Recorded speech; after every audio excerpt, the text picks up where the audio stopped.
galera, tô aqui com mais um vídeo. E dessa vez aqui com bike vlog. Tô aqui com meu primo Gustavo.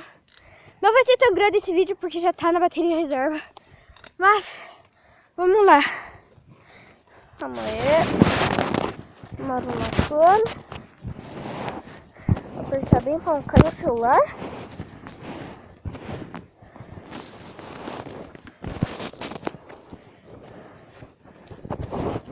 Tô aqui com a bicicleta do meu primo e ele com a dele, que ele tem duas. Vamos lá então. Eu vou ponhando o pé no chão pra ele não ser muito rápido pra cair o celular. Ele vai na frente pra mim ir gravando atrás. Eu achei que... Fecha o olho, Gustavo, por causa dos bichinhos. Fecha o olho, você que usa colírio. Nossa, mano, essa pedrinha aqui, mano, já não dá. Eu levei injeção, mano. Tá doendo. Não por aí, louco.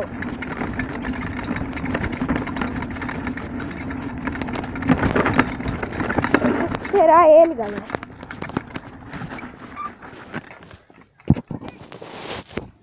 Ih, caiu a correia ali. Galera, eu vou dar um cortezinho e já volto. Pronto, galera. Arrumei uma correia dele, é que já tinha caído uma vez. Caiu de novo, nós vamos continuar. Espera aí, deixa eu apertar aqui o negócio. Se não cai o celular ainda, eu tô ferrado. Tá vindo o carro, Gu?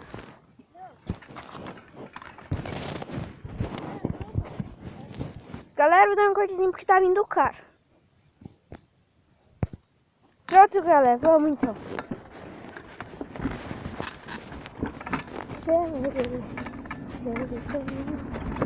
Eu vou devagarinho por causa que senão ainda cai meu celular, que a câmera não é tão forte assim. E a câmera tá na minha cintura pra eu poder gravar pra vocês. Como a gente não tá no asfalto, ele fica tropicando na pedra, por isso que eu vou devagar. É lá que a gente vai terminar o vídeo.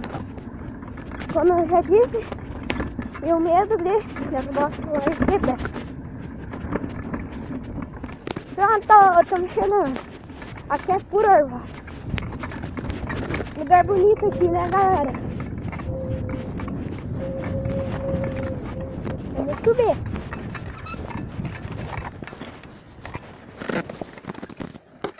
Aqui é toda plantação de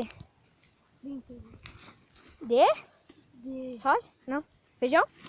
Feijão! Por isso que não dá de a gente subir mais. Mas galera, de tarde eu vou gravar Bike Vlog 2. Ai, deixa eu frear aqui. Mas então, galera, foi esse vídeo. Fui! Espero que vocês tenham gostado. E fique esperando aí a Bike Vlog 2 que eu vou postar. Fui!